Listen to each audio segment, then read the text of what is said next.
Today, I finally bought a gimbal.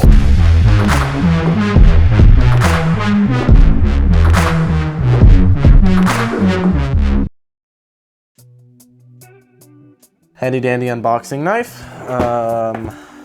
It's nothing fancy. Oh, this is pretty cool. It's a knifeless design. All right, props to you, DJI. All right, let's see. What's in the box? Okay, we got our manuals right here. This is the main gimbal. I'm not sure what this is. It just looks like a box to take up space. So yeah, so this is the gimbal itself. This is it. So that's what I'm saying, like, this is tiny compared to the RS3 Pro. Pretty hefty package here. This contains all our accessories. So this, I'm guessing, is the little plate for it. These are some extra little bolts. Our two USB-C cables. One is type A to C and the other is type C to C. Very good to see those. And then the tripod. Everything is centered around it being small, which I absolutely love. All right, let's get it put together. All right, so here's the actual gimbal. Let us mount the bottom tripod to it so that we can set it up. Obviously, we're gonna have to do a little peel here. Let's unbox this little doodad. This is tiny. So as I was editing this video, I noticed that I dropped a beautiful little cable right in front of the camera and it focused on that. So now I'm gonna explain all that I did in this shot. Biggest question is, does my Peak Design plate actually slide on? So right now I am looking at if the camera's Arca Swiss plate that is from Peak Design actually fits on the gimbal.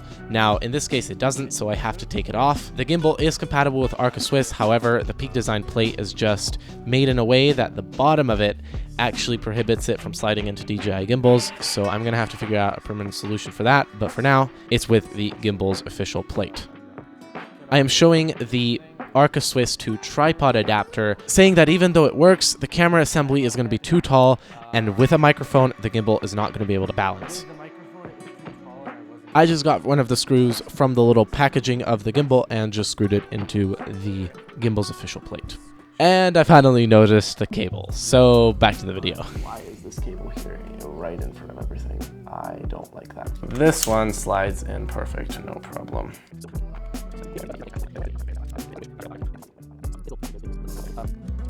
Okay, so it does have charge, wonderful.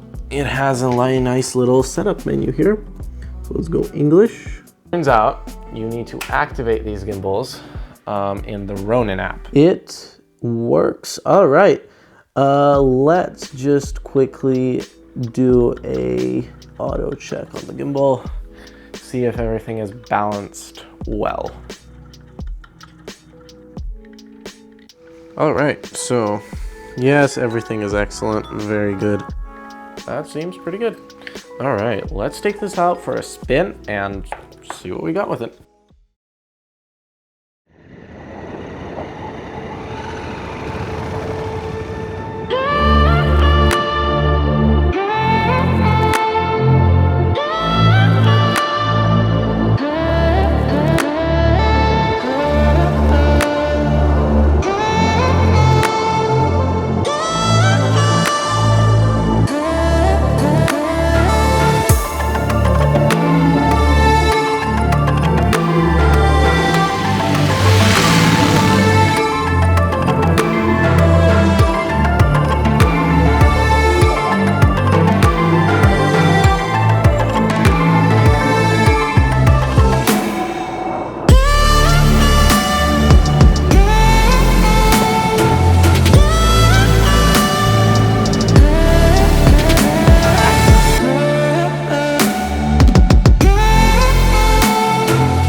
So the clip you guys just saw was from a fast-moving sports car with some hard suspension, but compared to that, it really did stabilize amazingly, and I was able to get some really cool footage from it. Now let's move on to some of my thoughts about using this gimbal after a couple weeks of use. First of all, it is a great size. I love carrying it around. It is not heavy at all compared to obviously the RS3 Pro or the RS3. Fits really well in its box, and for now that's the only thing I have, and that's what I'm transporting it in, but it suits my camera perfectly, which is amazing. It's not really an extra pain to carry around, which is always a bonus when you're buying a gimbal. On that note, there is one caveat to it. So I did not buy one of these handles for it, and what I feel is that if I would, and if I would have that, that would make my footage a lot smoother, because when I used the RS3 Pro, that really helped out. Even though that was a little bit bigger of a weight, that allows me to, one, put it into low mode, and I can go closer to the ground with having more stabilization, and it also just helps me support it in 2 different places with 2 different arms. So it is a joy to walk around with this gimbal, because it stabilizes it so well compared to other gimbals I have tried. The new 3rd generation or whatever stabilizing algorithm that DJI packed in here is amazing, and it is great for tracking people. So I can orbit around a person, I can walk and film a person from the front, back, whatever, and it will handle it no problem. It also is amazing at working with longer focal length lenses. So like when I put a 75mm, it was pretty good. Like, I noticed a little bit of rolling shutter, but that is because of my camera and because of the slow readout speeds at 4K, but the gimbal was keeping it stabilized like it was nothing. So when we get into like heavier weight lenses, like a 28-200 from Tamron, that starts stretching it a little bit. But other than that, a lot of prime lenses and my main lens, which is sitting right back there, that is a 16-35 Sony, it works perfectly with it. So one thing that really stood out to me when I was filming at my school's basketball tournament was the incredible battery life of this thing. Like, we're talking, I was filming all day, it went down to about 40%, which is really good. But now, onto some not so great things. Now, here are a couple of the problems. First of all, my Peak Design plate doesn't fit in it. So as I was mentioning earlier in this video, I had to take my Peak Design plate off my camera, which uses the Arca Swiss standard, which technically this gimbal is able to support. But because of how this release button is here, it doesn't actually let my camera's plate slide in because of just how the plate is made. Another big issue with this gimbal overall is shooting foreground elements. So when I go close up to my dog, or a close up of the desk, or a monitor, or anything really, it starts to get shaky. There are a couple theories that I have that could probably fix this. Number one, just more practice. I haven't been using a gimbal for years and years. I have been using gimbals for 2 months, and only recently have I been using it like almost every day. Another thing that might fix this issue is getting a handle. As I talked about it earlier, it helps you just stabilize your shot even better. Holding it like this and having another handle on it is just so important, and it really helped me stabilize the RS3 Pro. So again, that is what I'm hoping, that once I get a handle for it, everything should be good. Another annoying but not end of the world thing is that it doesn't have auto locking motors, so you have to unlock the motors every single time you want to use them, while the RS3 and RS3 Pro have auto locking motors. But by taking the auto locking motors out, DJI was able to cut on the price and the weight of this entire gimbal, making this only 800 grams, which is pretty stinking cool. But overall, I have really been enjoying using this gimbal, and I plan to use it a lot and hope to get a lot better at it and make some awesome videos with it. So I hope you have enjoyed, and I hope that you guys like this format, and feel free to ask me any questions in the comments. I usually answer them. I'm sorry if I have not. That's all I have for you guys today.